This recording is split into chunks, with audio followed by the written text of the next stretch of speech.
when you're moving your head like that, I thought you were gonna say, "I'm growing a beard, son." It's confirmed right here on the coalition. All right, All let's get right, this thing now we're started. live. So let's get started. What's up, everyone? This is Gary A. Swavey, and you're now listening to the Co-op Podcast episode 102. It's been a very eventful weekend so far, so we're gonna get right into it. We got Tony Polanco here. What's up, Tony? Going on, people? How you doing? Doing good. Richard Bailey, what's up, Editor-in-Chief?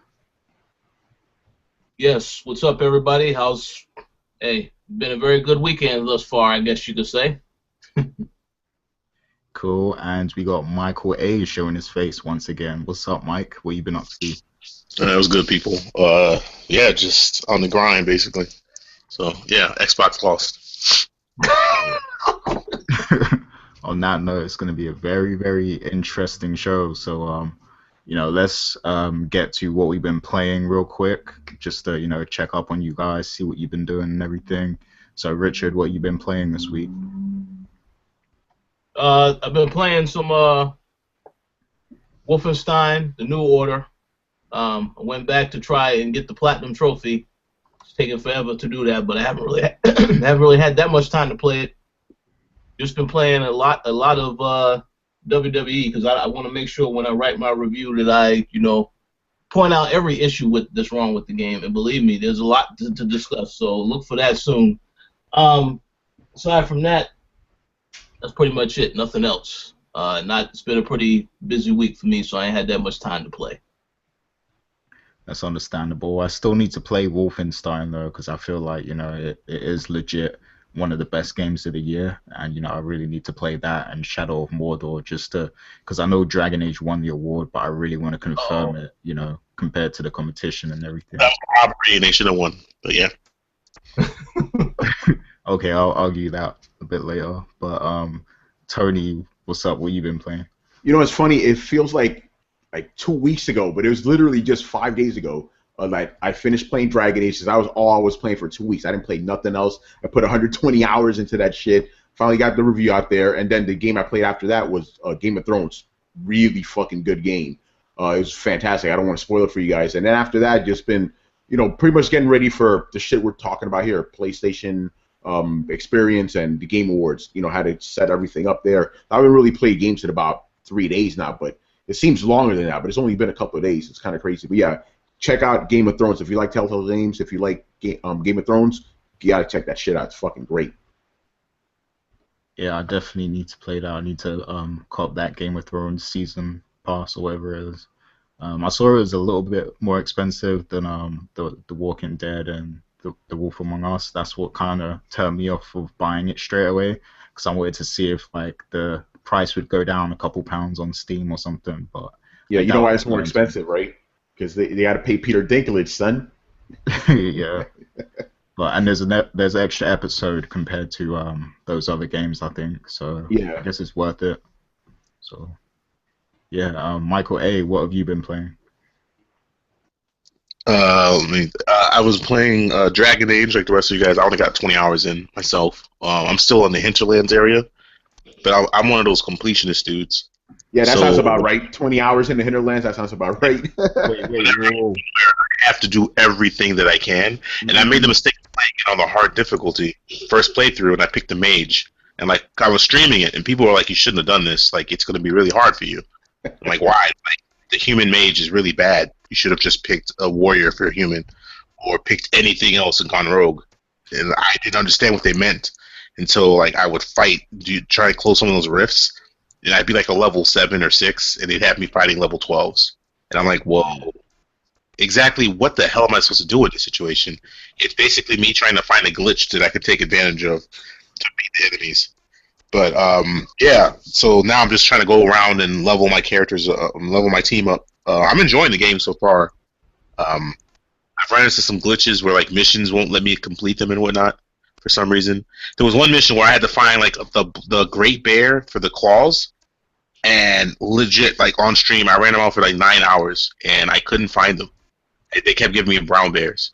Wow. And then I did another mission and came back and there was 9 black bears in one sitting. I'm like, oh, so now that's where they were all. in one area. That's great. And oh my god, it's trying, but I mean, it's good. It's solid. It's better than Dragon Age 2 so far. I'll give them that much. I like the characters so far. I'm liking that game. But I gotta say, I've been playing Far Cry 4 a lot. I don't know. I've heard a lot of people complaining about that game. I don't know why. I have no complaints. Absolutely no complaints about Far Cry 4 so far. I'm still early on in that game, but I think I have about 30 hours into it. Because that's another game where like I'll be trying to do one thing, and then I'll see something awesome and go do that, and then I'll see something awesome and go do that, and then I forget what my main objective was. So I've just been running around just doing like the game is so beautiful, not just the music, but just the atmosphere or the little nuances in the game where you'll run into people fighting and it's like it'll interrupt nature and it's kind of bothersome to me. So I'm like, what the hell are these dudes fighting about? Let me go in this so I can go back to listening to like the beautiful nature, the natural sound and stuff. Like Far Cry 4 to me is I don't know what to tell you. That game that might be the best game I've played this year, honestly. Yeah, but I've mainly been playing those two games and FIFA. Okay, that sounds good. I definitely need to get Far Cry. But Yes, with you do. regards to Dragon Age, though, I just want to say you probably should leave the hinterlands because you're going to get loads of opportunity to come back and beat those higher level missions. And also, with the mage, you really have to wait till later in the game to get really powerful. Like they're weak at the start of the game, but once you unlock a lot of the abilities and stuff, you'll get really powerful. So. I think I'm only a level 8 right now. I've got myself to like a level 8. What's the max level in that game? I don't know. I got to 25 myself. Is there a max level? Because I don't know what it is. Something where either there's no max level, or if it is, I'm hoping it's like Mass Effect 1, where max level is like 60. I don't want it to be a situation where it's like 2 and 3, where it's like max levels. I hate RPGs where it's like, oh, max level is 30. It's like, well, what about people like me that only grind and see how long I can... Like, I don't mind running around just killing enemies and getting small XP just to level up. I'll do that. I'll farm. Just give me something. Keep in mind that in the game, it gets to a point where if you're 3 levels higher than the enemies, you don't get XP from them anymore. I didn't know that. Well, so much for the farming plan. That explains it. Because I got that. It took me a real long time to get to 8, and I couldn't figure out why. I was killing people and it just wasn't really giving me. Well, thank you for that information. Now you know, man. Yeah, because it got to like there was a 20-hour stretch where I didn't get any XP, and when I started doing story missions, I started getting XP again. And I'm like, oh, okay, I guess everybody was right about how if you're 3 levels above the enemies, they don't give you shit. You get nothing for. Oh my, that sucks. All right, good to know. All right, I'll take that into account. Yeah. So yeah, that's that. That's what we've been playing. So there's a lot of big topics to discuss. So let's get right into it. We'll start with what happened yesterday. So we had the Game Awards that went down. The Coalition had a live blog and everything. It was really fun live blogging with you guys. Lots of laughs and everything. The show itself, I have to say that the show wasn't as bad as I thought it was going to be. Like, it was actually enjoyable somewhat. But, I mean, there were a lot of bad trailers, but, there was some good moments, some dry spots here and there, but it's a lot better than previous years, in my opinion. But I definitely want to get the thoughts of you guys. So, Tony, I'll start with you. Man. What was your thoughts on, the Game Awards? What stood out to you? What didn't you like? What did you like? What did you agree with? What didn't you agree with? Give us the rundown. Oh, man, okay. Basically, okay, I want to preface it with this. When I saw Batman Begins, the first one, I was like, this is probably the best interpretation of Batman I've seen on screen, which is a sad thing because he wasn't a very good Batman. I felt the same way with this show. This was the best Game Award show they had, which is sad because it was a pretty bad show. Like, all the things that I hated about the show, the politics of it, all the big studios winning and everything, the popularity contest, it all showed up. Granted, I was wrong about a lot of my picks, but the games that won were still the high-profile games. And it seemed to me like most of the show was like, hey, let's give Jeff Keighley his money back because everything that won an award led to a commercial for the fucking game. Every last one of them. Like, remember, Jeff Keighley paid for this out of pocket. He had to make his money back, and it seemed like every even the icon thing where it was if Sierra Games, it was like what it just led to a new commercial for fucking King's Quest. I'm like, okay, it just seemed like a big cash grab to me. Like, granted, it felt more natural with the performances and stuff, but yeah, it just struck wrong to me. So there was just something about it, and I think, and I'm just gonna be honest with myself and everybody, I think my dislike of Jeff Keighley colors my entire opinion of this show, because like somebody says, like, Tony, you weren't gonna be happy no matter who won, and I'm like, yeah, that sounds about right. Like, if this was done by a completely different person, different people involved, I probably would have been okay with it. But there's the fact that it's Jeff Keighley. I don't really like the guy. I don't like his style. I don't like the people he associates with. It colored my whole opinion of it. Like, think about it like this. Dragon Age 1, that's my personal game of the year, and I was still pissed off. This tells you something right there, because I'm like, okay, EA won, obviously, you know? But I don't know. You go ahead, man. I would say that I don't think that so much I don't think your views on him affected that at all, because I don't have any issues with Jeff Keighley whatsoever, and even I felt that same way. Like, okay, so it's not that then. Like, I don't know why it's so hard for them to legitimately make a game show by gamers for gamers. They don't do that. It's like they always have to add some elements to it that is just to appeal to people outside of gaming. Well, why do you need to do that? Like, who's going to be watching a gaming show other than gamers? Why do you need to show a game, win a reward, and then afterward there's a commercial for it? Like, that doesn't even, like, it doesn't. You don't even have to be a genius to connect those dots. That doesn't make any sense to me.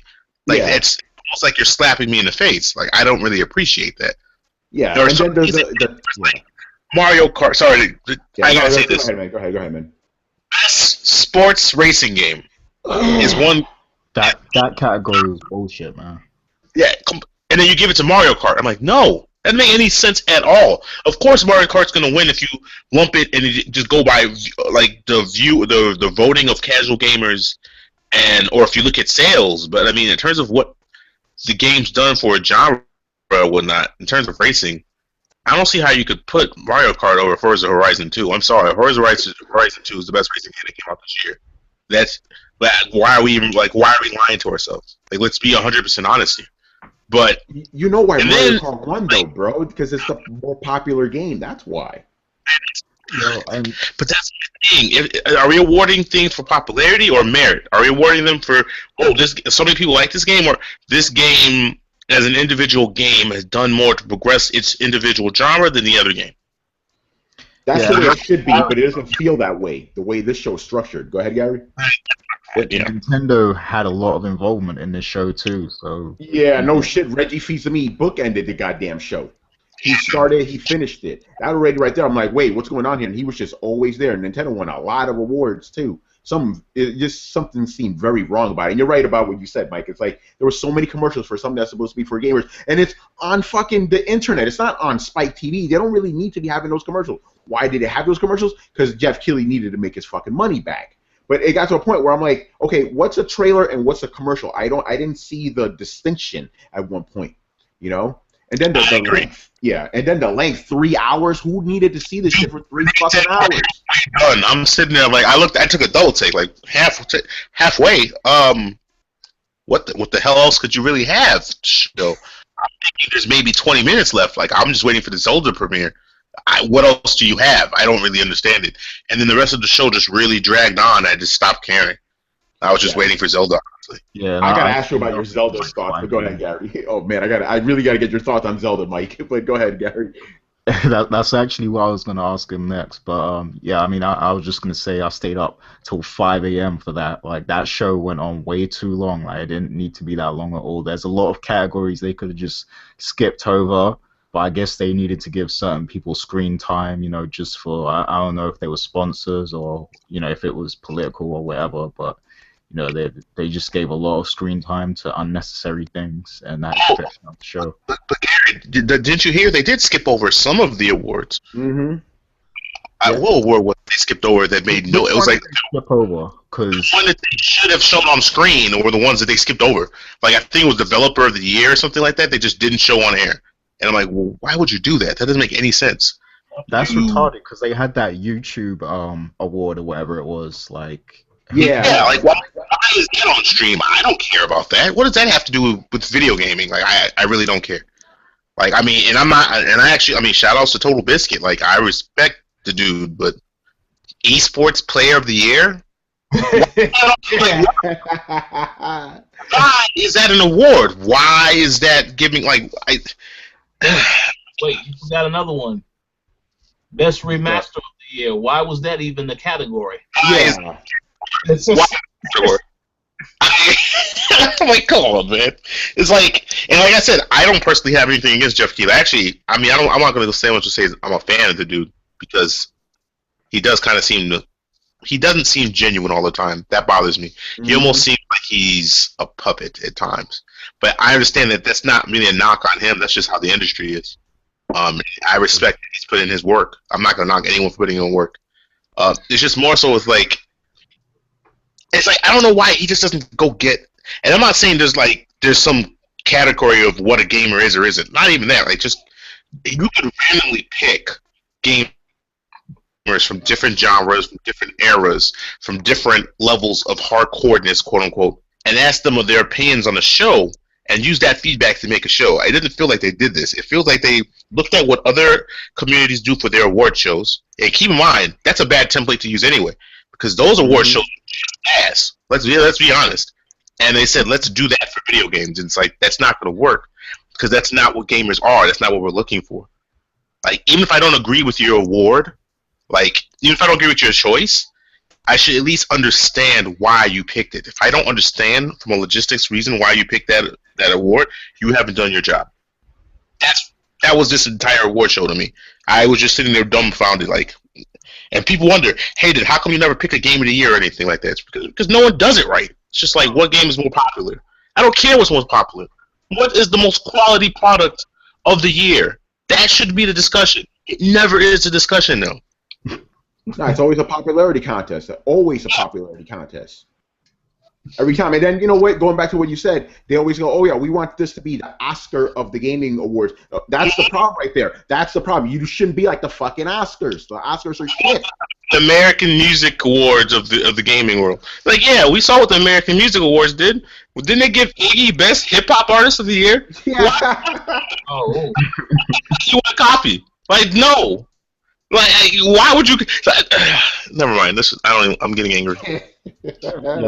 Let me cheer you up a little bit, okay? So, you know, Nintendo, they ended off the show. They showed Zelda. They talked about the release of Star Fox and everything. So I want to get your thoughts specifically on that because, you know, I know you've been rooting for Nintendo for a long time. So, what were your thoughts on what you saw?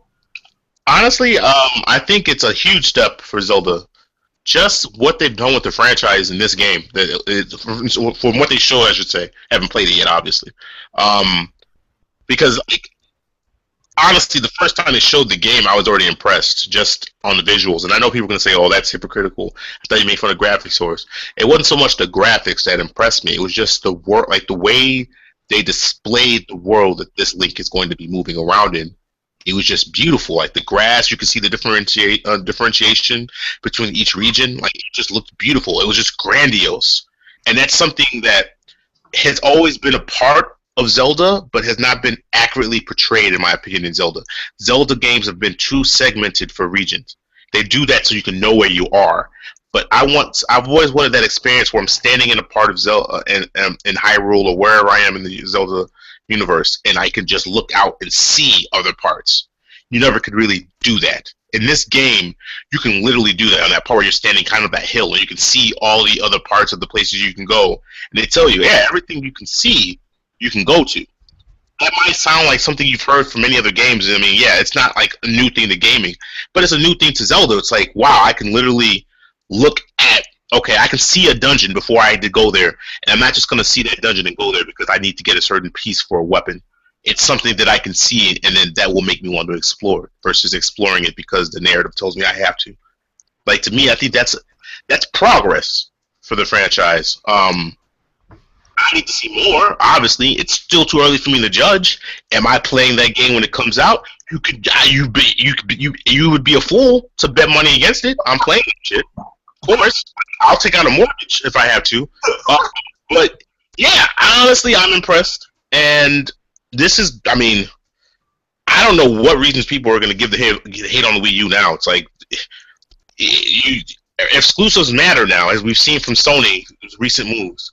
Exclusives matter, and Nintendo has some now, and they're having quality ones that look good and look like they're going to play good as well on the Wii U. It's like you might need to give that console another chance instead of just dismissing it as a kiddie console, because there's games there that people need to play. I don't know, but I will say this: yes, that Zelda, it almost made up for how bad that award show was. Almost. I got something to say about that Zelda thing. Good. Look at it like, let's say if you were in the audience, what are you looking at? You're looking at a big screen. So you're looking at a big screen, and what do you see in that screen? You see Miyamoto playing the game on a littler screen. Yep. I'm like, why couldn't you have the whole screen filled up with the game so we can see what the hell it looks like, and you intersperse it with some scenes of Miyamoto? I'm like, what is this shit? I'm like, the game looks cool, but I had to really get up close to it, you know, like really squint. I don't have a counter for that. I would say that the only reason they did that was to kind of emphasize the idea of this is how the game is going to look when you're playing it, because it looks even better than when it was first showed. I didn't think they were going to improve it. They did. So maybe they were trying to really hammer home, listen, guys, this isn't just like a cutscene or something.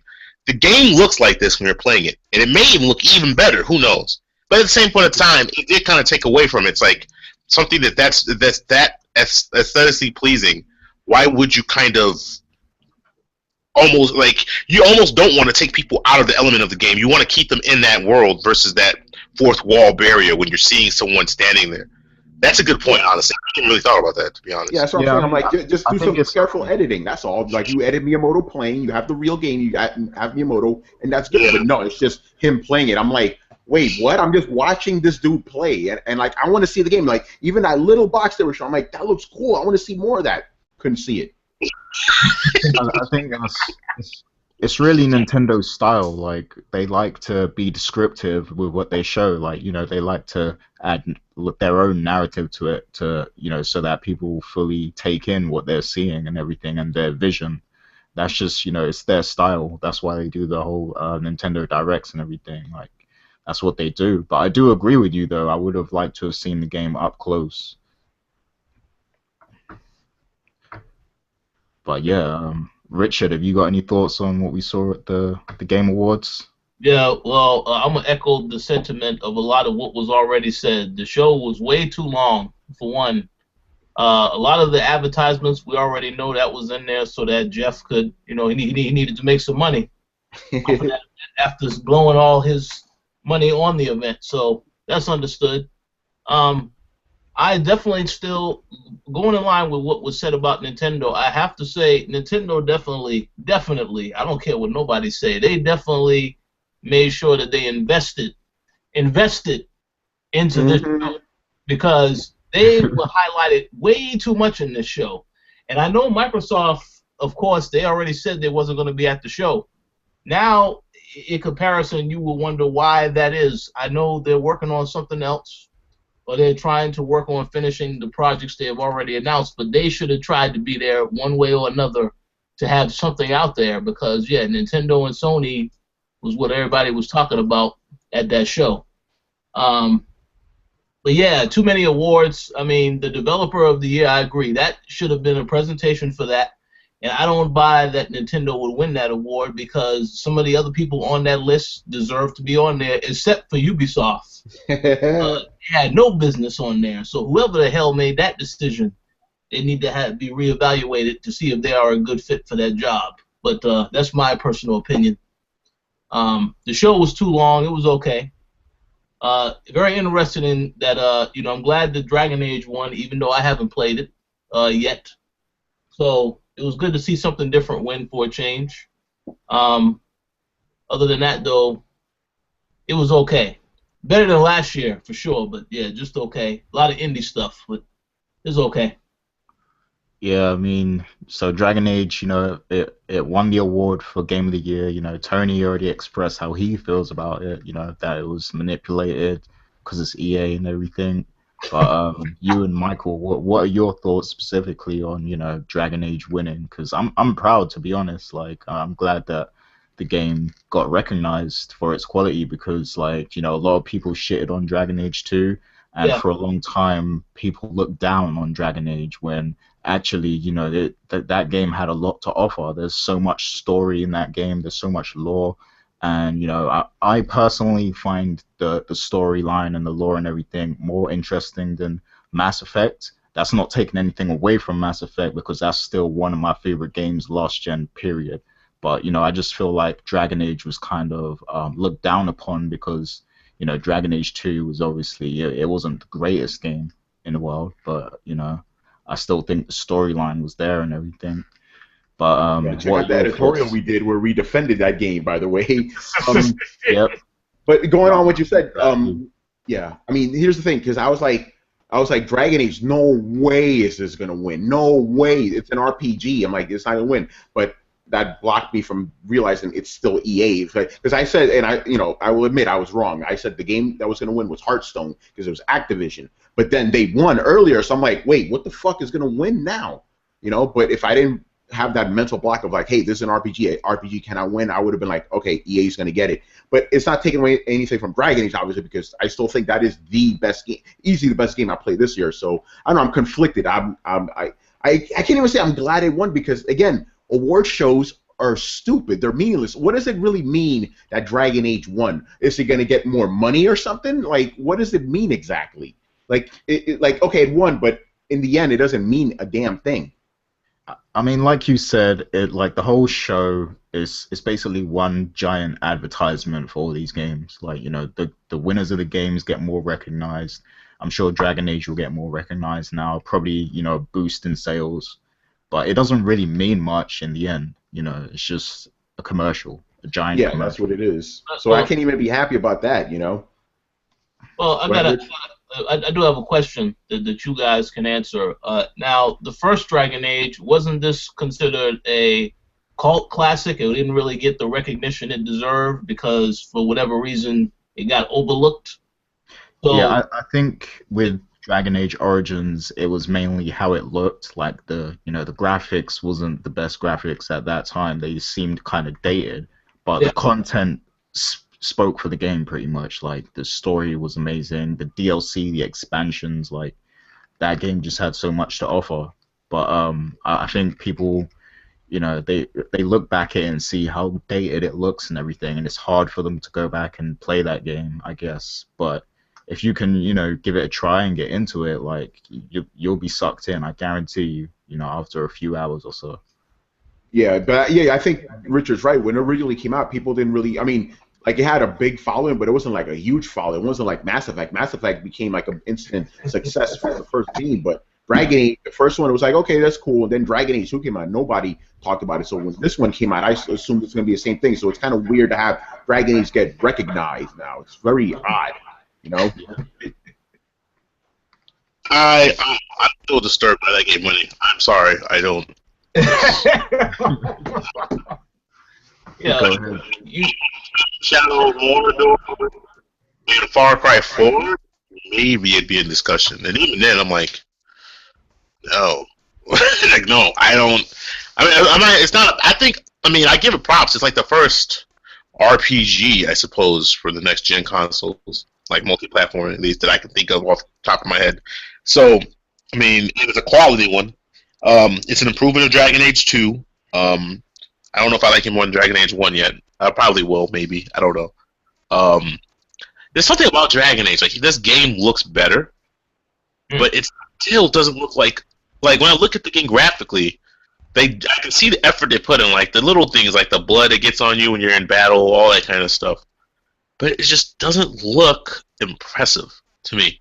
It's interesting because I feel the opposite. Like I would just stop and just look at all the vistas and stuff. I'm like, this is fucking amazing. Like every land offered like a new visual feast for me. So it's interesting that you would say that. I'm playing on PS4. I'm playing on the crappy Xbox One version. Oh, so okay. I would figure the Xbox would look good too. Oh yeah, wait, they don't have grass. That's right. Never mind. I didn't even know we didn't have grass. I didn't notice. Yeah, no, because that's one of the things. Like I'm going through the fields. I'm like, look at all this grass, and it like gets up to your knees and stuff too. And I'm like, this is crazy. And all the mist and stuff that you see in the forest and the far off peaks, they don't have any of that stuff. No, we ain't got that. Wow. I didn't know it was. We need to get you a PS4, Mike. Yeah, this game doesn't look impressive to me, and it's not even just the graphics. Like the animations don't look impressive to me. The models of the characters don't look impressive to me. Like, animations are okay. Yeah, I can give you that. It doesn't look like an Xbox One or PS4 game. It looks like something that could have came out last gen. I hate saying that. That's the only time I've ever said that about a game. I actually haven't seen how it looks on consoles, but I can say on PC it's beautiful, man. Like the lighting and everything is just beautiful. That's all I can say. Yeah, I gotta see this Xbox One version because the one I'm looking, I'm like, this is fucking incredible. Like all the light rays and stuff, the little effects and stuff. Because when I was playing Shadow of Mordor,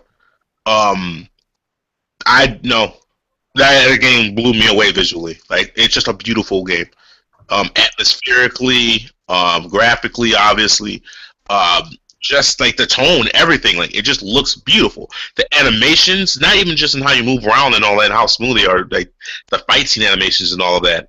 Granted, Shadow of Mordor is a game that borrowed elements from many other games and then added the Nemesis system that they built on, which in my opinion was amazing anyway. And I guarantee you'll see other people bite that Nemesis system real quick. So you'll get used to it. But it's like that game was just so beautiful to me. Or even Far Cry. I'm sorry, I've literally stopped and people who watch my stream they can confess to this because they will tell me, "Hey, what are you doing? Are you AFK?" And I'm like, "No, I'm talking to you guys. I'm just looking out at the horizons. Look at those beautiful mountains.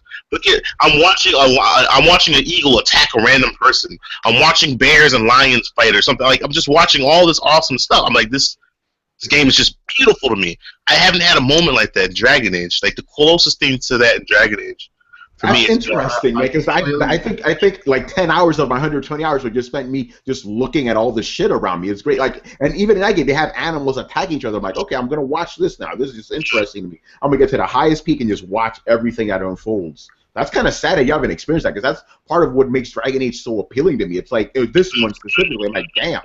That's one version, and maybe that's what it is. So yeah, that's probably what it is. Because I'm like, wow. I didn't know the Xbox One version was that jacked up. Yeah, because dude, like when I'm playing this game, I'm literally going, I don't know how you could get this game to run on a last gen console. This looks fucking incredible.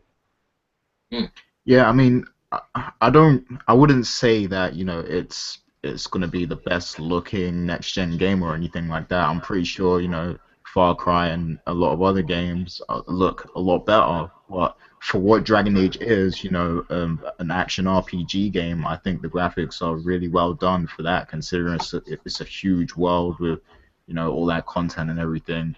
I feel like they did a great job with the visuals. Yeah, I think you hit a good point there, dude. It's not that the game is like technically so graphically intensive. It's just the way it's all put together that's really amazing, Yeah.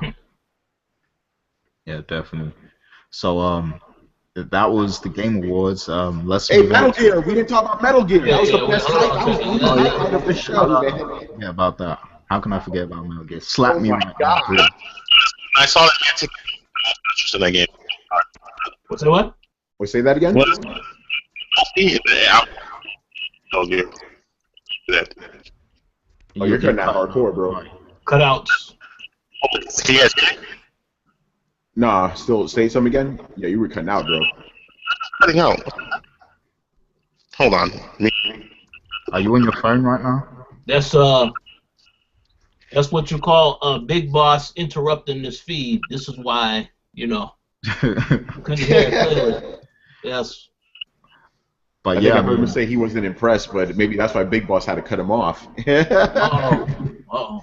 Well, I was, go ahead, Gary, because, man, I deserve to be slapped right now because I can't believe I forgot to mention that game. I'm even wearing a Diamond Dogs t-shirt right now. So I don't know what happened. But yeah, they showed the online footage of, Metal Gear Solid Ground Zero. I mean, not Ground Zeroes. Remind me of the name again? Yeah, Phantom Pain. Phantom Pain. Yeah, Phantom Pain. So they showed Metal Gear Solid Online. And it looked amazing. Like, while they were showing that, the only thing that was going on in the back of my mind was is this game actually going to be able to run like this? Like, is there going to be lag? Is it going to be broken day one? Because we've seen a lot of games take L's during the first week of release. And, you know, that game looked so good that it made me think, like, this is just too good to be true. Like, is it going to run like this? Like, this looks incredible. Yeah. But what did you guys think of it? Man, I didn't think about that. Now you got me paranoid. Shit. But yeah, I thought it was great. Like it seemed like you play as a team. Like there was a rumor saying that you could like the team leader plays as Snake, and then everybody else picks their own individual characters, and you got to infiltrate a base. And I like how the thing was split up. It was like half of it was infiltrating a base, and everybody was like, I guess you could call it stuff coordination. It's like, okay, I'm gonna take this guy out, and then another guy on the other side of the map takes out their guy, you know. And they still have those weird little Kojima moments where you had a fucking dog just out of nowhere, and then like I think one dude was like trying to escape or something. They shot his balloon down, and then it got crazy. Like Snake gets on a miniature Metal Gear, and then he fights another miniature Metal Gear. I'm like, this is fucking bananas, man. Like, give me this shit right now. Fantastic. Yeah, Michael A., what was you trying to say before about this game? Oh, can you guys hear me? A little better, but still. It sounds like there's an echo or something. Yeah. Echo Bravo 219. It's some hard Okay. Battlefield shit. Probably gonna come back in a minute. So, Yeah, Rich, Rich, what are your thoughts on it? I honestly think that was probably one of the best things that we saw at the show, if not the best thing. No offense to the indie stuff, because you know, like I said, there was a lot of indie stuff there. I'm cool with indie games, but you know, I believe that trailer definitely, you know, when it got into the action sequences, it's like, okay, yeah, this is awesome. I don't think anybody's going to really disagree too heavily about it. Of course, we still need to see if this is actually how it all is going to work, as you said, at launch. That's the main thing to think about. But it looked awesome, fabulous. Yeah, Michael A., how are you sounding now? I'm not sure. You guys want to let me know. Yes. That's good. Yes. Yes. Okay, there. Yeah. So I guess you guys didn't see the promo stuff, where they had Snake holding what's his name, and taking a selfie at the same time. Yeah. Yeah. Yeah, I'm not about that. So I had lost interest in the game. Wait, you lost interest because of the selfie? What about everything before the selfie? I forgot about it. Wow. The selfie erased everything. Yeah. Like the moment the selfie happened, I was like, oh, try to divide by 0, can't do it. So yeah, I have no problem. Hopefully Sony removes that and we'll talk about it again. But as of now, nah. Yo, Mike, I'm gonna do an edited version for you. I'm gonna cut that out and I'll let you see the rest of the trailer. I'll watch the rest of that trailer. When I saw that, I was like, yeah, no, I don't need my video game with the stupidity and like I don't want to see something. Hold on, before we leave, let me put Graham real quick. I don't want to see that. When you're trying to talk to or whatever, you're using Foursquare. I don't want to see any of that stuff in video games. So yeah, I'm good. I guess back to the Snake using Foursquare and fucking Instagram and shit. So let me ask you a question. Based upon other games we've seen in the series, can we expect to see some type of references to somebody taking a shit or something in this game as well? Of course. Yo, these games are great for toilet humor, man. But no, seriously though, yeah, look, I will be honest. I mean, I'm not the biggest Metal Gear fan, just because I still haven't and Metal Gear Solid 2 quite blessed me. I will never forget them for that. And I hate Raiden as I will, my tangent, I was sitting there waiting for Sony to say Cyberpunk filter. And it Wait, never happened. are you wearing headphones by any chance? Yes, I am. And you Okay, get because echo. it That's sounds interesting. like there's like a lot of feedback in the background or something. I don't know where it's coming from. Yeah. No one else here. Hold on. Let me see if I can switch. Well, it sounds clear now. Yeah, now it sounds clear. Move it close. Yeah, I'll just do that. Yeah, because we can't be missing what you're saying, bro. Actually, I'm forgot- hearing myself echo too. Where's that coming from? Yeah, I can hear a slight echo in the background when everyone talks. I thought it was just me. Oh, okay. Uh-oh. No, I'm actually hearing myself echo too. Can't be having these technical difficulties on the co-op, man. This conversation, are we being recorded? Yeah, we're recording still. So No, okay, that was a stupid question on my part. Of course, we're being recorded. Are we being recorded by a third-party source? say that again. Are we being recorded by a third-party source, someone we don't know is recording us? Not that I'm Like aware the of. Illuminati, son. Hey, you said that, not me. I Bro. didn't see the group or anything. Hated is not. No, I'm not. Oh, that's I awesome. think Hoping it's that's the Patriots. The Patriots are recording us. Good. Oh Perfect. I was hoping somebody was going to announce Siphon Filter, because I still don't see why we don't have a Siphon Filter on the main console in over a decade, and it never happened. I love that game. Yeah, we were hoping for a lot this weekend, and you know there were a lot of things we didn't get. So, Oh no, I have a theory on that too. I think the show is still going, and this is just a lull, so people can buy the PS4s, the 20th edition, and then they're going to announce The Last Guardian. I think that's what's going to happen, because there's no way they could just have this event and then not announce The Last Guardian. That doesn't make any sense. Wait a second. What the hell is The Last Guardian? Okay, don't.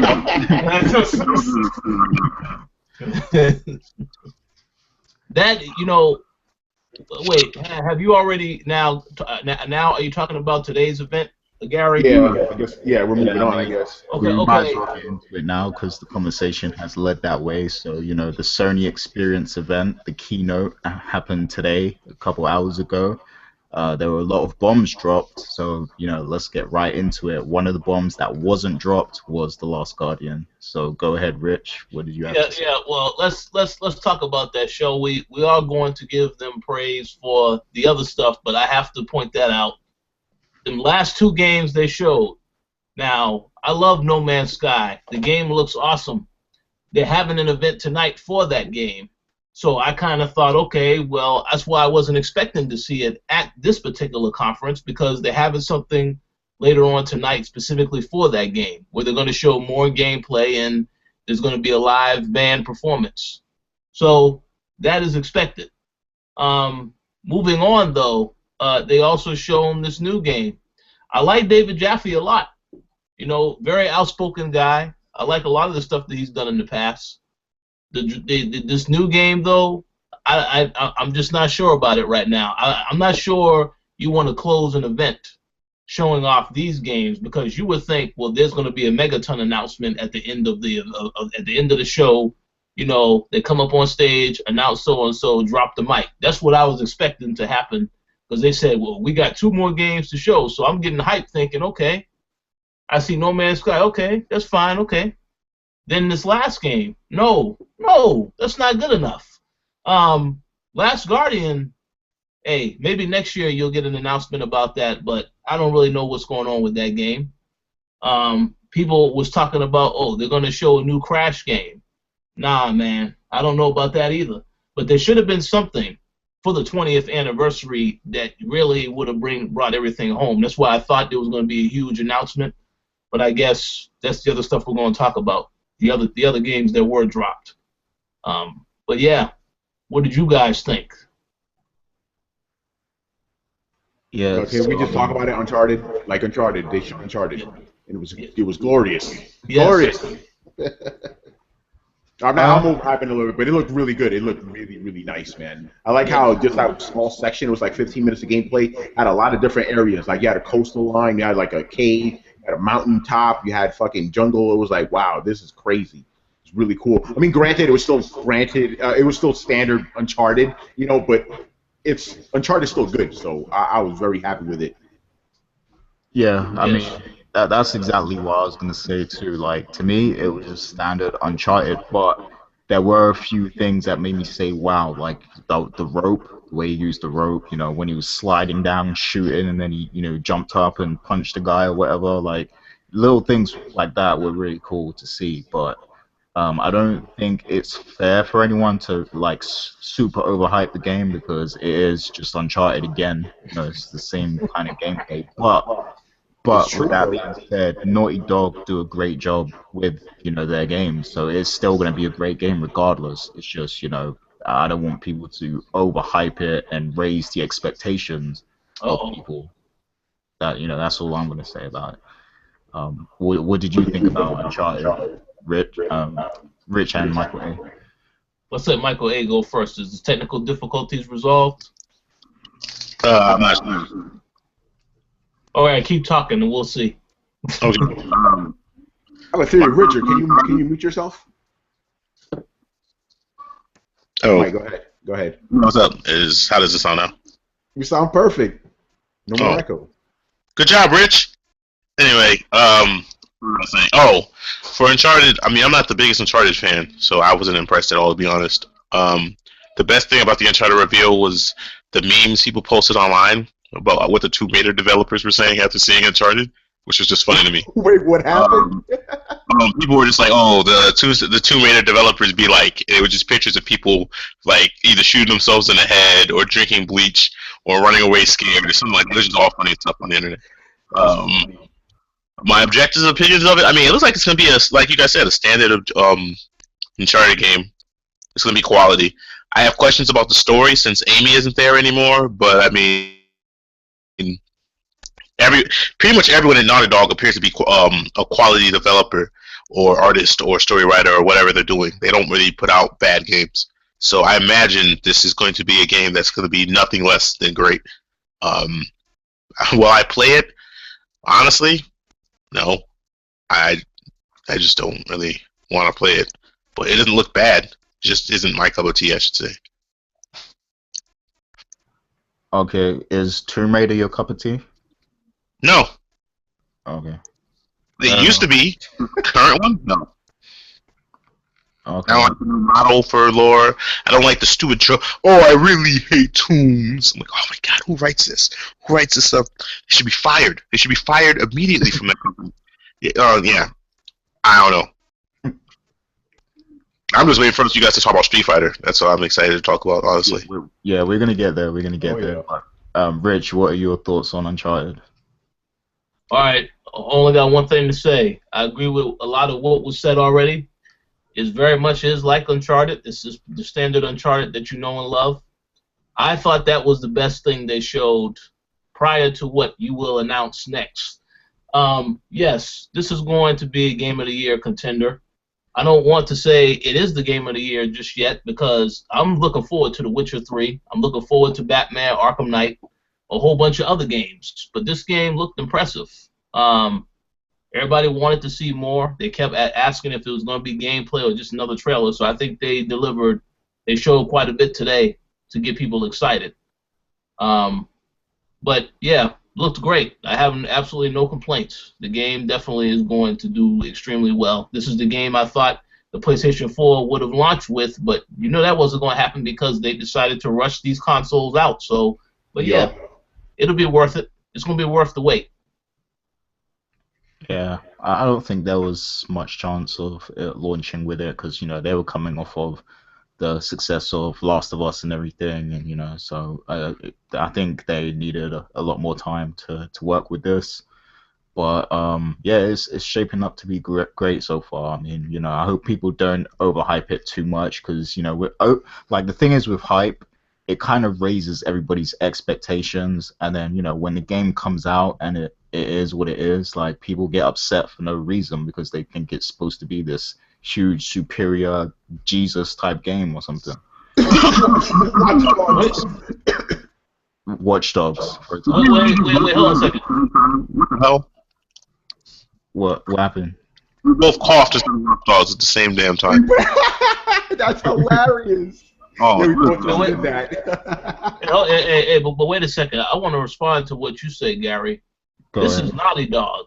Everybody loves every game that this company makes. So I don't think this is going to be overhyped. I mean, if it was already overhyped, it doesn't really make a difference. Every game that this studio makes, everyone's all over it. The Last of Us was a quality game. This game probably is destined to do the same thing. Even though I did not like Uncharted 3. Uncharted 2 still a much better game in my opinion than 3, but still not a bad game.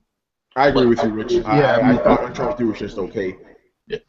They always come through with the quality. Like all their games are quality. I'm not saying that their games are ever a letdown or anything. I'm just saying that I don't want people to create unrealistic expectations for this game. Like it's another Uncharted game, so they're gonna deliver on that alone. So yeah, that's all I'm saying.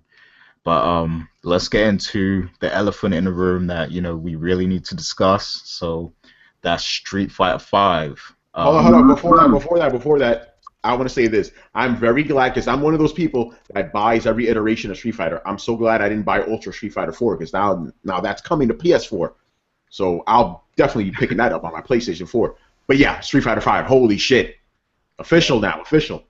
Holy shit, indeed. Yeah, so where do I start? Like, this game, I mean, it was leaked a few days ago originally, but today, they sealed the deal, made it all official.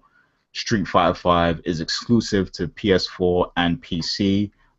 They made sure to state that you won't see it on another console.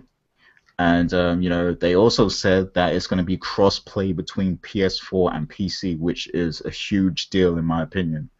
So I'm going to go straight to Michael A because I'm really interested to hear, what he's going to say about this because I know he's really into his fighting games and stuff.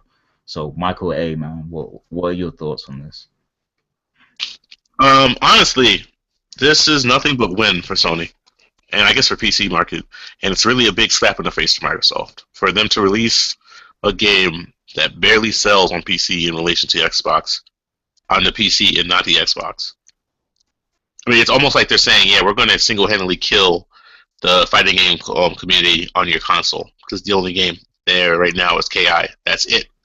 And it's not like Microsoft's going to be able to snag another one of these companies because all these companies are Japanese-based. They're not going to be able to snag Tekken. Tekken's not going to... Namco's not siding with them. Namco is Japanese-based, just like Capcom is. They'd have to try and go get Mortal Kombat. It's too late. Mortal Kombat's already coming to PS4 as well. So honestly, it's just a situation now where it's like, yeah, if you want to play fighting games, that's why I'm looking at getting a PS4. You want to play fighting games, you're going to have a PS4. In addition, I really respect them for the cross-play with PC, because while they are kind of cutting into their sales, because a lot of people just aren't going to be able to play Street Fighter 5 because either A, they can't afford a PS4, or they don't want a PS4. At the same point in time, there are going to be people now who are on PC who can play the game and they can play their friends who have it on PS4. That is huge. It does a lot for helping the scene grow. And I say that because right now, when people are playing Ultra on PC, the quality of the gamers on PC aren't as high as the ones on console. You have to go to the PS4, or really actually right now 360 to get like the best players that play Ultra. That won't be the case for 5. For 5, it's going to be one large community, so all the people are going to have access to all the people. It's really big. Kind of sucks. I really do wish it was going to Xbox One because that would push Microsoft's hand as well. They would have had to kind of push their policies forward because if the game was coming on Xbox One, they couldn't not have that be cross-platform. If Sony's saying, yeah, we're playing with PC players over here, what are you doing on Xbox? That would just be dumb on their part. But yeah, I'm really impressed. This is nothing but good news for Sony. I respect them for this. Capcom, not so much, but that's a different discussion. In terms of the actual gameplay it showed, I found it really funny to me that people are really hype about dynamic backgrounds and interactables and whatnot when Street Fighter does it. But when all these other fighting games did these things, the Capcom fanboys didn't like them. Like, who wants to play that? That's stupid. That's gimmicky. I don't want to do that. Oh, it's a Street Fighter 5 now. It's cool now. What? Oh, there's a bounce system. Even Street Fighter Cross Tekken had a lot of these elements, and people didn't like them in that game, but they like them now because Street Fighter 5 is doing it? That doesn't make any sense. I'm gonna have to wait to see more about the engine they're gonna do because I'm really hoping it's not Street Fighter 4.5. If there's no parrying in Street Fighter 5, I'm not getting it.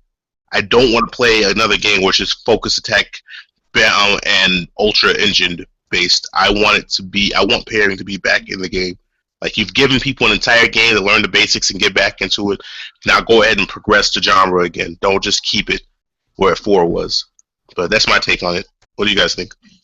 Yeah, I mean, so far it really does just look like Street Fighter 4 again to me, like, you know, just a little bit better perhaps, like with a few new features or something. But I'm hoping that, you know, I mean, it's too early to really tell. You know, I mean, it could be a great game, but I'm hoping that it will turn out great. And Tony actually brought up an interesting theory earlier. So they said that, you know, you won't see this game on any other console. But what if they release a Super Street Fighter 5? Will that be multi-platform? Yeah, this is all based off. Remember Ninja Gaiden? That was exclusive to Xbox 360, right? How'd you get it on PS3? Ninja Gaiden Sigma.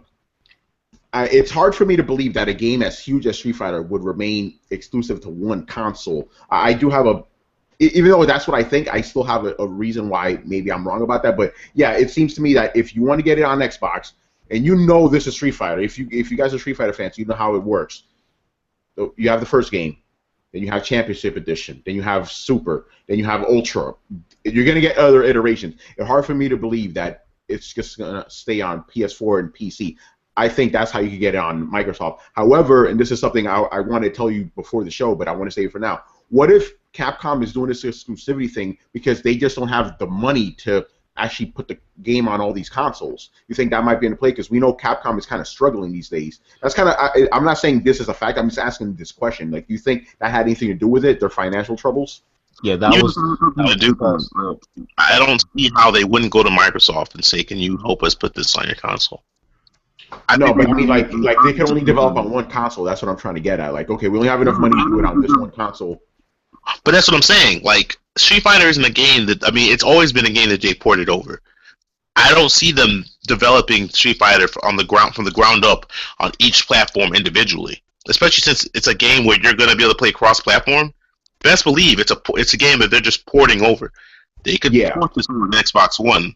They're just not porting it over. I'm not saying porting a game over is simple and it doesn't cost money. It does, but it's not to the extent where it's just something they couldn't do, something they're choosing not to do. Yeah, I'm just putting the question out there, but I honestly still believe when you get the next iteration, you're probably going to get it on Xbox. It's very hard for me to believe that you're going to cut out such a big market. And a lot of, I mean, Mike, correct me if I'm wrong, but didn't most Street Fighter 4 players play on Xbox? The pro players, yeah. The game ran faster. It just plays better on the Xbox 360, and the online infrastructure is just way better. So yeah, everyone that really plays the FGC plays it on 360. There's people on PS4, obviously, and on PC, but most of the people are on 360. Yes, even in Japan, ironically, there's tons of people. No one in Japan has 360s. Large amount of people that in Japan have a 360 just to play Street Fighter 4. That's why they have a 360.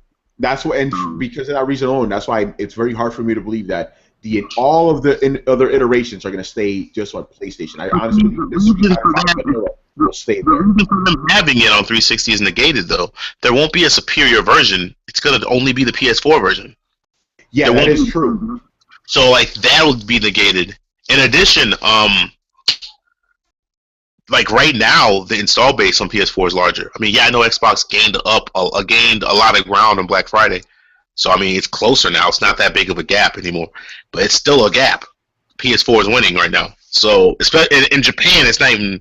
It's like that system. The Xbox One never came out in Japan, as far as I'm concerned. So for them,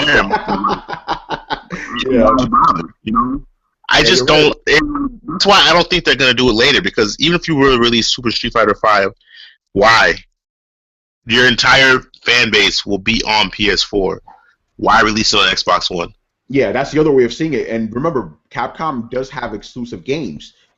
Dead Rising 3, Dead Rising 1, and Deep Down, they're exclusive. They ain't coming out for other systems. So maybe Street Fighter, I guess the reason I say this, and a lot of people, they find it hard to believe, is because it's Street Fighter. Come on, dude, Street Fighter. But it could happen too. You know, maybe they just stand to gain more money from this. It's obviously, motivated by money in the end. But yeah, the whole situation is very interesting. But I think you're right. This is a big blow to fucking Microsoft as far as fighting games go. When you go to Evo, what are you gonna see? You're gonna see fucking PlayStation 4s everywhere. Yeah, I'm pretty sure Rich is gonna say something, and it might be what I'm about to say. So I'm gonna let Richard go ahead and say what he's got to say. Go ahead. Oh, really? Well, let's hear what you got to say first, because what I'm going to say you probably won't expect. Really? Yeah, I was just gonna say I think Sony were very much involved in the creation of this game. Like I think they invested a lot of money in it. I'm pretty sure they went to Capcom. I don't think Capcom went to them. I think Sony went to Capcom and were like, you know what, we'll help you fund this game. And you bring it to our platform, and you make it cross-play with PC. I'm pretty sure they came with their terms and everything, and that's why we're seeing what we're seeing now. Okay, check this out, because what I'm about to say is going to blow your mind. All right? Here's the deal. Look at how all this stuff started with this generation. Microsoft has been the first one to make a move, and then Sony will make their move, and it will be the smart move to make. Last year, when Xbox One came out, they had their little deal with Dead Rising 3. So Sony probably saw that and said, okay, so let's go after another franchise that is in need of help. Why not Street Fighter V?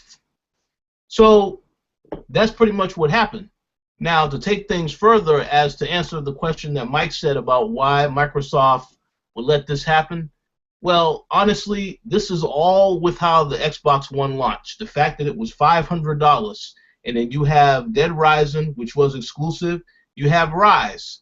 What was the end result of that? Capcom is struggling now. Rise, Crytek is pretty much done, and that was because they put everything on. Oh, this game is going to sell well on Xbox One, but it's hard to sell a game when the console is coming out at $500, and you're not talking about Xbox Live yet. You're talking strictly about the console itself.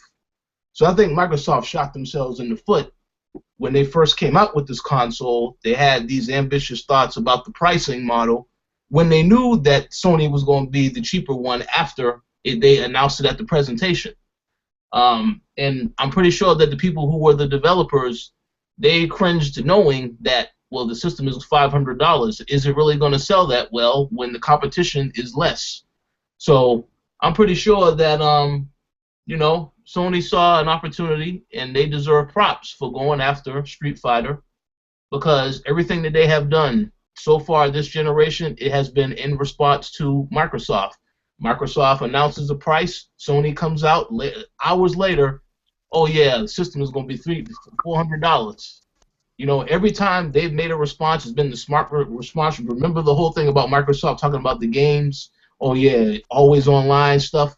When Sony came out and they had the little presentation, they said, oh yeah, you can trade your games. And they had a little video demonstration. That was beautiful. So see, it's like everything Sony is taking their time. They're seeing what Microsoft has said.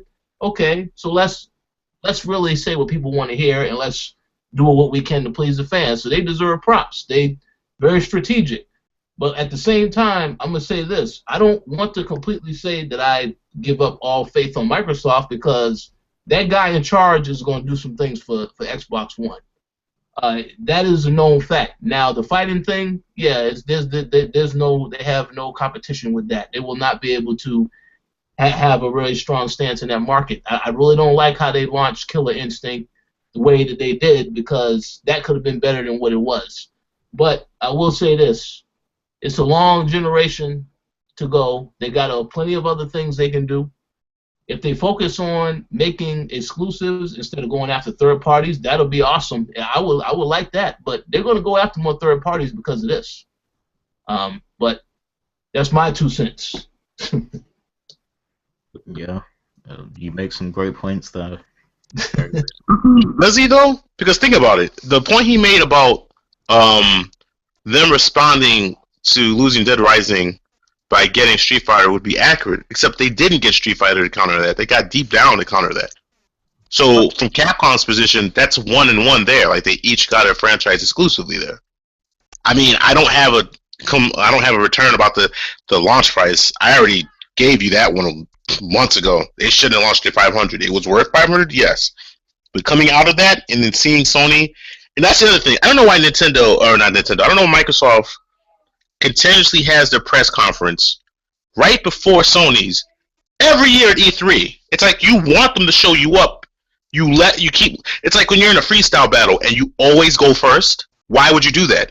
That's just not smart. Like, either mix it up, or if you can, go second. Microsoft always goes first. Why? You're just giving them opportunity to come in and like look at your mistakes and not do them. Because a lot of the things that Microsoft is getting chastised for doing, Sony was going to do too. It's just that they saw the booze Microsoft's got and said, yeah, let's not do that, and hide the fact they were going to. DRM, oh, yeah, oh, snap, people aren't really responding to that always online thing for Microsoft. Let's not do that, and then, like, tell people that we aren't going to do that because we're for the gamers. And then we'll just have a really, really large update when the system comes out, just off rip, and we won't tell them what the update's for. There'll just be a large-ass update that they have to have for the system to work. It's like, they're doing the same thing. It's just like Microsoft is giving them the ability to come in after them. It's like, you know, when you're driving and you see someone who's speeding and you want to speed. So what you do is you drive behind the person speeding so that when a cop sees cars going by, they get the guy in front. That's essentially what Sony's doing to Microsoft. It's like, yeah, you do that. You be my gatekeeper. You go 75 in the 50. I'm gonna go 70. I'm gonna be behind you. I'm still gonna get to work on time. If the cops pull somebody over, it's gonna be you. That's essentially what they've done. That's been their strategy up to now. Am I knocking Sony for that? Hell no. If anything, I'd high five them. That's really smart. It's just sad to me to see Microsoft doesn't identify that. How come no one at that company is seeing that?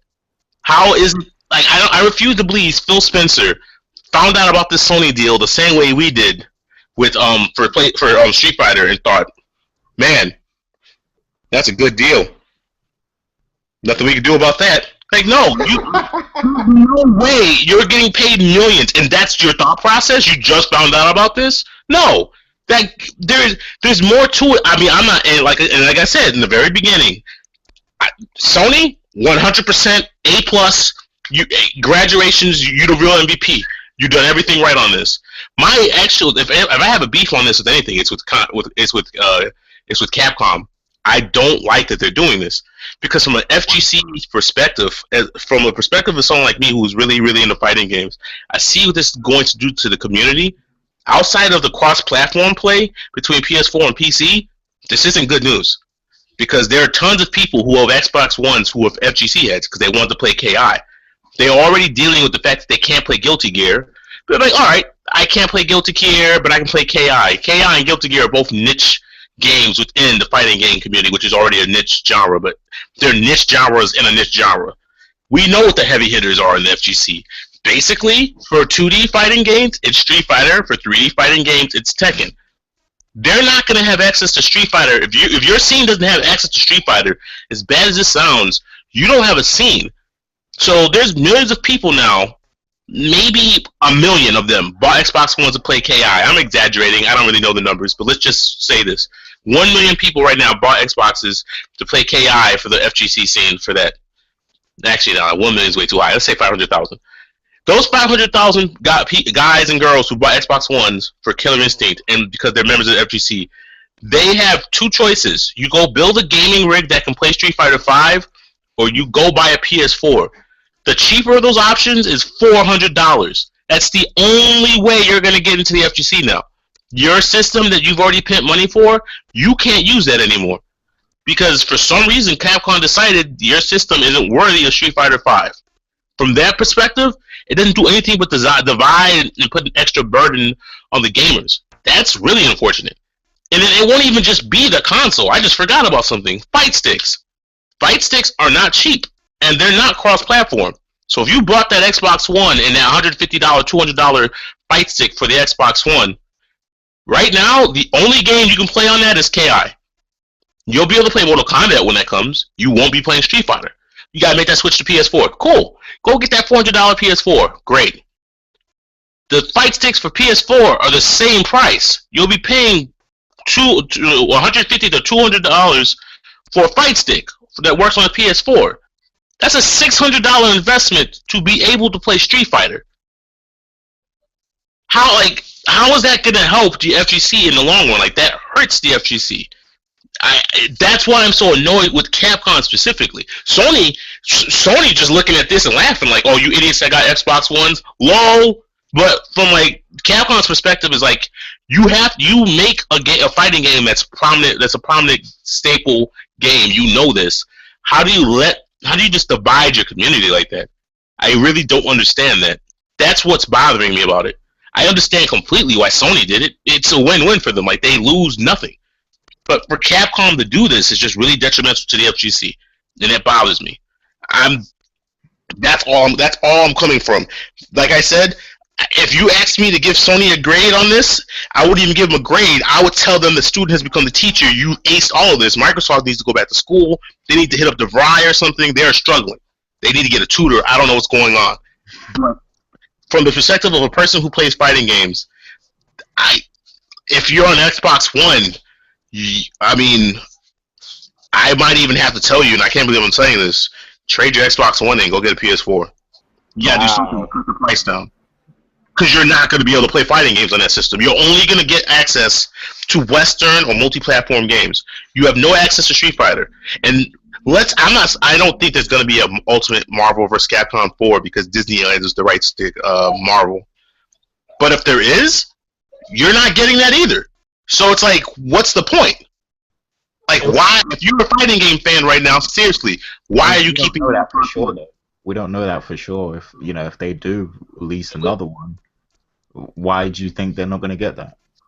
Why would they? If you're going to give them Street Fighter, which is your biggest fighting game, why would you make Marvel multi-platform? The reason that you made Street Fighter exclusive to PS4 would be the same reasons you'd make Marvel exclusive to PS4. Especially now, since after this announcement, you think people that are in the fighting games right this day are buying Xbox Ones? There are people, didn't you guys say there were people on your timeline that were like, well, fuck, I just bought an Xbox One on Black Friday. Looks like I gotta return it. Yup, I've seen it. I even retweeted a couple of them, like, whoa. From this moment, when this announcement was official, that's it. FGC heads that don't have consoles are getting PS4s. And the ones that do have consoles and don't have a PS4, they're either getting that, they're building up their PC rig, and there's going to be people who are trading their Xbox Ones in. That's just real talk. So if I'm Capcom, why am I releasing Marvel vs. Capcom 4 or Darkstalkers or Project Justice or any future fighting game I release on the Xbox One after doing this with Street Fighter? You're basically telling them, yeah, our games are not going on that console. Why bother doing it then? Like, that'd just be a slap in the face to Xbox users. Like, oh, you don't get Street Fighter. You can play Darkstalkers, though. The fuck? Like, no. That's the problem here. Like, honestly, and I mean, I'm not selling my Xbox because, I mean, I play other games other than fighting games, and I enjoy my Xbox. It's just that if all I played was fighting games, and fighting games are one of my favorite genres, if that's all I played, why would I have this system anymore? It would be useless to me. That's what I'm calling. Just being honest. That's why I'm looking at Microsoft. I'm looking at those like this system for fighting game fans is a brick now. What the hell have you done? What are you doing? Sony is I guarantee there's going to be an after party after that conference today. They're popping bottles. Strippers are probably going to be present. People are getting raises. Sony is doing well. Microsoft, somebody's getting fired. Something's happening because you've essentially just lost an entire genre of fans for your console. Just gone. They need to be thinking. They need to be thinking, baby Jesus, since it's Christmas time, that stupid Final Fantasy announcement they had was just an HD port of the PC version. Because if that was a fully remastered Final Fantasy, well, there goes the RPG fans as well. Good luck. But I don't get it. So what are you doing? I don't know what your plans are going to be, but you're slowly and surely losing access to all the small battles in this war. You're losing all of them. Those all add up. You're going to get to a point in a couple years where it's going to be like, what am I going to play on my Xbox? Halo? Gears of War, Forza. Those are great games. Well, I'm not even that big of a fan of games anymore. Halo and Forza are great games, but that's it. But even Quantum Break, I don't know if they're going to make that into a long IP series or if that's just going to be a 1 and 2 game thing and be done. You see what I'm saying? Consider they take like 6 years to make games. Like, I don't think.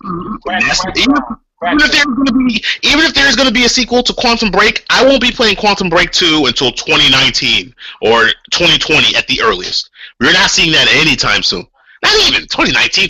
I'm not going to see Quantum Break till I'm 50 years old. I just thought about that. I'd be like 50 when Quantum Break 2 comes out. Oh my God. Well, there will be a Sunset Overdrive sequel, so look forward to that. But you see what I'm saying? It's like right now, like while there's these exclusive on the Xbox, when I'm looking at the PS4's exclusive that they're offering now, they offer you exclusives for more genres than the Xbox does. That's detrimental because it's not even like Xbox. Oh, we have all these exclusives. Yeah, but they're all similar game types. On PlayStation, it's like, look at all the different types of games you can play in our consoles. And look at the staple games that have legacy that you've never seen. Like who doesn't know? Even if you don't play fighting games, who doesn't know what Street Fighter is? Like, how is that possible if you play video games and have never heard of Street Fighter? If you play video games, you know Street Fighter, you know Mortal Kombat, you know Tekken. That you know what those games are. For one of those 3 games to be exclusive to one console, that's huge. And the thing is, I wouldn't even be this angry if Microsoft had said, okay, we see this move coming.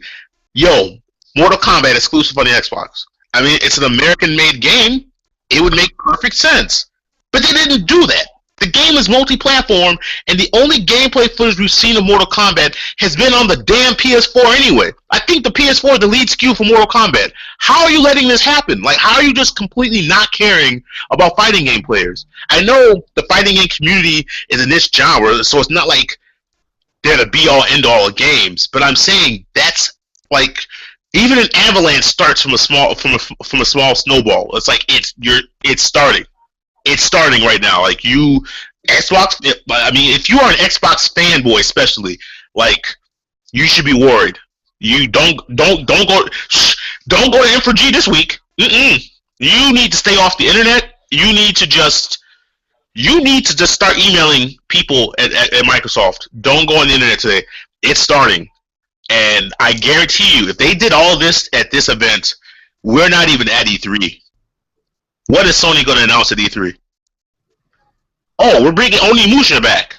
I'm just waiting for something like that. Like all these, it's going to be like, damn, look at all these different types of games I can play on my PlayStation. Awesome. And then you look at all the exclusives on Xbox, and it's like, they're all pretty much the same genre. There's no fighting games there. There's no real RPGs there. What am I playing there? Xbox has Phantom Dust. Yes, they do. I'm a huge Phantom Dust fan. Phantom Dust is a cult classic game. And even in cult classic games, are we forgetting these fools just announced Yakuza is coming? And there's some posts on the internet today I was just reading before this podcast. They're literally in talks about Shenmue coming to PS4. I'm not making this up anymore. I was just about to say that. I was about to say, like, what if they got Shenmue 3? Yeah, they're talking about Shenmue 3 coming to the PS4. What is Microsoft doing? Seriously, I'm not like at this moment right now. What are they doing? Someone tell me, because I don't know. I'm pretty sure they must be planning something. They've got to have some backup plan. They've got to have something up their sleeve, because they can't just they got to do something now. Like they really have to. I know what they're doing. Minecraft. Go ahead. Minecraft. Yeah, let's spend $2 billion on fucking Minecraft and let Street Fighter just go. Because that makes a whole lot of sense. I mean, yeah, Microsoft as a company will make lots of money from Minecraft. Xbox? No. People are already playing Minecraft on PlayStation anyway. So unless there's going to be a Minecraft 2, which I don't know that there's going to be, why the hell did you buy this company for $2 billion? Yo, did you hear the guy say? Did you hear the Sony guys said that they have Minecraft at Sony Experience, like to play? Yeah, they do. Like they were doing something there. I mean, unless Microsoft's getting a cut of that check, I I don't really see the point of them getting that company. But at the same point in time, oh yeah, we got the Minecraft company. Oh, what's this? We don't get Street Fighter? Oh, but you guys to play Minecraft. Who? What are you talking about? Like, Minecraft has been out for how many years? The major appeal of that is done, if you ask me. Like, I don't know that they're making a sequel. I don't know what that company's doing. Is it going to be something that's going to match up to Minecraft? Probably not. Street Fighter has been around since before most gamers now were born. And it's been consistent, and it's the biggest game of its genre, and there's a tournament every year for it called Evo, and it's always the most viewed game or the top 3 most viewed game in the world. You went and got Minecraft. Why? And it's not that you went and got Minecraft and then you stopped Sony from having Minecraft. They still have Minecraft. Why? Like, what are you doing? What is Microsoft doing? Seriously, I'm baffled. Can someone tell me? I mean, they need to play their cards, man. Like, I'm sure they're planning something big with Minecraft. They have to be, because that's too big an investment to not do anything with it. So I'm pretty sure they're planning. Cards. They have 2 twos, so they have a pair of 2s. That's the cards they have right now. You don't win at poker with a pair of 2s. You got to bluff. So, like, what I'm asking you is, like, what are they going to do? They have something, man. Microsoft, they can still bounce back. You know, I'm not counting them out because, you know, the prices have been crazy, you know, so that's going to do them. Master Chief Collection. That game was supposed to be... Honestly, if Master Chief Collection was working when it came out, nobody would care about this announcement. People would be too busy playing Halo. Do you know why we weren't playing Halo and everyone was watching this PlayStation experience? Because Master Chief Collection doesn't fucking work. Your biggest IP, you release a remastered collection of your biggest IP, and it doesn't work. People were giving PlayStation shit for Drive Club not working. Drive Club is not the biggest IP on PlayStation. It's the first game in that series. Master Chief Collection, which is literally a remastering of your biggest IP, comes out, and it doesn't fucking work? Are you serious? It still doesn't work to this day. If I was to turn, I'm looking at my Xbox now. I turn that thing on, and I told my friends, let's play Master Chief, and we all got into a party. We go online. It would take us 10 minutes to find a match, and it would put us on uneven teams, and we wouldn't even be in the same team together. It doesn't work. Like, they're not doing anything right now. So I'm like, well, what are they doing? Are they on vacation? So it really still doesn't work after all this time? They didn't release an update or anything? If it worked, honestly, I'd be playing right now. It doesn't work. They are focused on the Halo 5 beta that drops at the end of the month, so I guess I don't know what they're doing. Wow. Well, you know, Michael A., you stole the show with another epic run right there. But unfortunately, you know, we don't have a lot of time today. We got to get out of here. You know, because of scheduling and everything. But, you know, the Throwdown the Questions is coming tomorrow, so I'm sure, you know, they'll have a lot to say on that. We've got a React on the site right now talking about the Street Fighter news as well, so definitely go check that out. Michael A. is on there as well, so yeah, definitely check that out. And, Xbox lost. Say what? Xbox lost. Are those your final thoughts? Yes. They haven't even announced The Last Guardian yet. That's how you know it's bad. I'm getting a PS4, and they haven't announced The Last Guardian yet. How the fuck does Sony manage to do that? I don't think that it's managed to do that. I think it's just that Xbox fucked up. I have nothing else to say about it. That's Sony's other card. They're going to play that too. Watch. They're waiting to play that one. Yeah, they're going to play that at the 2020 Sony conference at E3. You need to stop right now. Now, imagine if they end the PlayStation experience tomorrow on Sunday, be like, yo, Last Guardian, just have a release date on screen and walk off the stage, and that's it. People will lose their fucking minds. Like, you don't need gameplay footage. You don't even need to pay people to put deals together. Just get any woman there at your company that is Asian, preferably Japanese, and have her walk out very humbly onto the stage, speak in Japanese and say Last Guardian and give a date, and then have someone translate that, and then walk out. $20, and it'll only cost you $20 because of the damn light bulb that you'll need to put in there to put the spotlight on the beautiful Asian woman when she says that. That's it. That's all they really have to do to end this. And this generation's done. We'll be talking about next generation. We'll be talking about looking in the game. Talking about next gen. We'll be talking about next gen for real. This gen will be done. The moment I see that, I'm telling you, the moment I see any gaming conference and an Asian woman just walks out, I'm like, well, I'm going to GameStop. Let me trade this in real quick. Yeah, you're hilarious. But yeah, that's the show. So hit us with your final thoughts, guys. Tony, what's up? Yeah, monumental week for gaming. I mean, I think the Street Fighter news alone is just like the biggest thing. You have pretty much Sony going, yo, Street Fighter, we got this now. And you can play with your PC buddies. That's fucking huge. The PC thing is very, very big news. I know Final Fantasy 14 has done it, but this is big stuff. Sony, yeah, I mean, I don't know if I'm going to go as far as Mike A to say about Microsoft being done, but it ain't looking too good for Microsoft right now. Like, you know, be nice. Why? I just asked you guys what they're doing, and everyone's like, "Oh man, they gotta play their card." They're not doing anything. They're done. Okay, I was trying to be politically correct here, but okay, I'm gonna answer your question directly. What is Microsoft doing? They ain't doing shit. Nothing. Thank you. They're not doing nothing, bro. What do you have? You have fucking Quantum Break. Who the fuck knows when that's going to come out? You have Halo, which, like you said, okay, and I'm going to expand on what you said. It's an old game. You have a game that ran on a fucking Xbox, and you can't get that shit to run at 60 frames, and that, it makes no sense. What does Microsoft have? They have absolutely nothing now. Nothing. They have Tomb Raider. And guess what? That's going to be coming out for PS4, and that's going to be the better version of the game. Street Fighter 5 ain't coming. It's not coming. So yeah, Microsoft, I don't know what the hell you're gonna do. They had a little bit of a bounce back with Black Friday, but that's just one day. Sony was like, all right, man, you got your day. That's cool. Street Fighter 5, bam. I don't know how they're gonna win this thing. It's insane. So yeah, that's my non-politically correct thoughts. Microsoft, I don't know what the fuck you're doing. Sorry, get your shit together because Sony's making you look bad right now. There you go.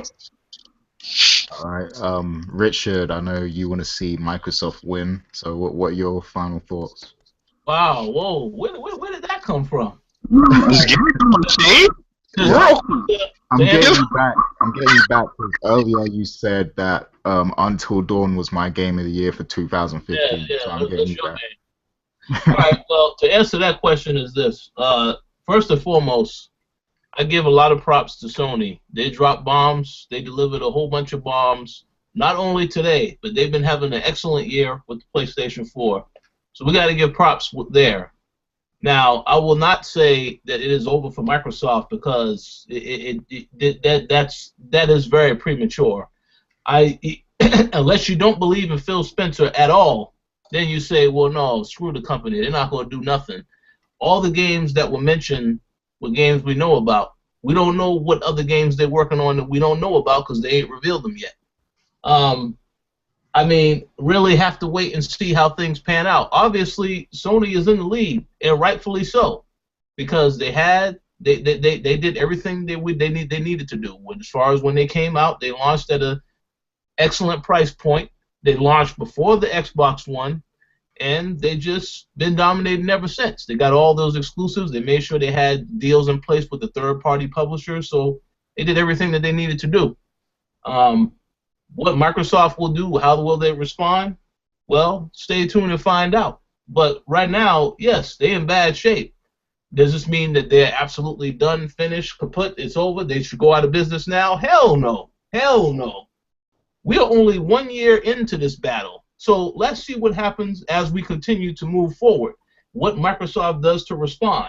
Right now what they're doing is they got their head down, focused on the games they need to worry about. Now, they need to be paying attention to what's going on now because there's no way you can't pay attention to what's going on now. But as long as they release the games they said that they were going to release next year, I don't have a problem with what's going on now. We need to see what happens. But yes, PlayStation did well. I'm not going to say everything about that conference was amazing because it wasn't. Like I said, today's show was good, but, I mean, the Megaton announcements were what stole the show. Everything else was okay. The Order looked awesome. That looked fucking fantastic. Uncharted 4 looked fantastic. So, yes, a lot of great games. But Yes. You got to be somewhat critical. You can't be a fanboy all the way. If there's some stuff that you don't like, you got to say, "Oh no, it wasn't all perfect." You got to call bullshit when you see it, man. Yes. I agree with you on that. That show was not good overall. I'm not saying the PlayStation show was good. I don't think it was good overall. But my point is, what they did right in that show was enough. The announcement they made, because it wasn't like I saw order. Like, I mean, the order looks impressive. I'm already impressed based on what I saw. It was a Gamescom for the order. That's not what it was. It wasn't when I saw Uncharted. No, that wasn't what it was. It was just the Street Fighter, and then I'm like, okay, so you've just lost. This is giving me a headache. I don't understand.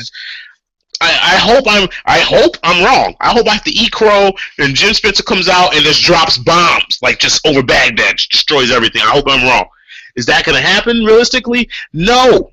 It's not going to happen. This year alone, like, they haven't shown any. Hell, let's talk. I just thought about this. Let me say this real quick because I know we're just dragging on time. Microsoft supports EA by putting EA Access on their console. Free games with EA Access when they pay money and sign up to the EA Access. And how does EA respond to this? By giving those same games for free on PS4 without requiring people to sign up for EA Access. That was crazy. I didn't even know what I was watching at that point. I was like, "What the hell is going on?" Like, this is wait a minute. Like, did we just get in the fucking face? Wait, how is this happening? Like, how are you just gonna give them these games free, and they don't sign up for anything? Sony is not even letting them have access to EA Access there, and EA is still saying, "Okay, well, we're just gonna give you guys free games anyway." They don't for free on Xbox unless you signed up for EA Access. And you know what's even crazier? Like, Sony declined their service, and they're still giving them free games. They're doing something right. What is Microsoft doing right now? It's crazy. Exactly. They're fucking up. That's what they're doing right. They're fucking up. About to get this PS4, get this Wii U for sure. I need to get this because that's gonna be on sale next week. I need to get that for sure. And yeah, I mean, I'll have all the games when that Quantum Break drops. I'll play it. What they're gonna do after that, your guess is as good as mine. The only news I've heard from Xbox this week was that Gears of War 4 has shown massive improvements and is coming along great. That's nice. We still haven't even seen the damn game.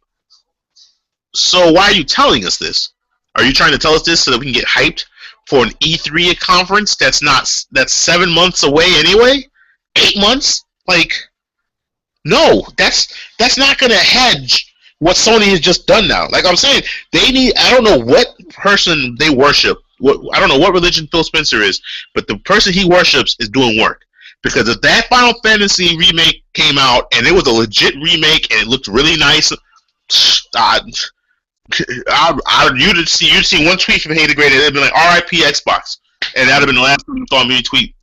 Probably for the remake, but Square Enix coming out just for that game to show off, like, you know, the PS4 version or whatever. Like, that makes me think that it's in the works. No, that makes me think that they don't have anything else to show off, so that's what they showed off. I'm sorry. The other games they showed us that and that's what you come out with, the PC port of no. Why would you do that? Just stay home. Hey, Square Enix, people love Square Enix, like me. But yeah, that's everything. So definitely check out the Throwdown, you know, the React podcast and everything. Check out the show. We did a lot of live blogs as well. We covered both shows, the Game Awards and today's PlayStation Experience. So, you know, we're going to make that a thing for big events. So, you know, definitely check out the Coalition and our live blogs and everything. It's really fun. You know, maybe we can get more people involved in some way too. So we'll look into that.